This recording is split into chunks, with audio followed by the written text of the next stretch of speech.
இன்றைய முதல் வாசகம் விடுதலை பயண நூலிலிருந்து வாசகம். அதிகாரம் 34 வசனம் 29 முதல் 35 முடிய. அந்நாட்களில் மோசே சீனாய் மலையிலிருந்து இறங்கிச் செல்கையில் உடன்படிக்கை பலகைகள் இரண்டையும் தம் கையில் தாங்கிக் கொண்டிருந்தார். மோசே கடவுளோடு பேசியதால் அவர் முகத்தோற்றம் ஒளிமயமாயிருந்தது. ஆனால் மோசே அதை அறியவில்லை. ஆரோனும் இஸ்ரேல் மக்கள் அனைவரும் மோசேயை பார்த்தபோது அவர் முகத்தோற்றம் ஒளிமயமாயிருப்பதைக் கண்டு அவரை அணுகிச் செல்ல அஞ்சினர். ஆனால் மோசே அவர்களை கூப்பிட்டார்.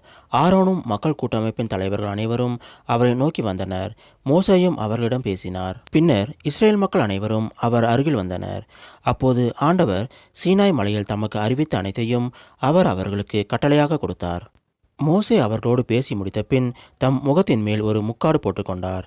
மோசே ஆண்டவரோடு உரையாடும்படி அவர் திருமுன் செல்வது முதல் வெளியே வருவது வரை முக்காடை எடுத்து விடுவார். அங்கிருந்து வெளியே வந்து அவருக்கு கட்டளையிட்டவற்றை அவர் இஸ்ரேல் மக்களுக்கு எடுத்து கூறுவார்.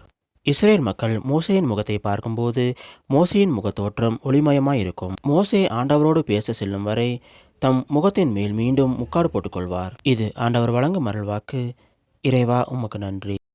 இன்றைய நற்செய்தி புனித மத்தேயு எழுதிய நற்செய்தியிலிருந்து வாசகம். அதிகாரம் 13 வசனம் 44 முதல் 46 முடிய. அக்காலத்தில் இயேசு மக்களை நோக்கி கூறியது: ஒருவர் நிலத்தில் மறைந்திருந்த புதையல் ஒன்றை கண்டுபிடிக்கிறார்.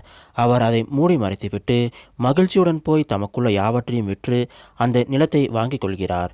விண்ணரசு அப்புதையலுக்கு ஒப்பாகும். வணிகர் ஒருவர் நல்முத்தை தேடி செல்கிறார்.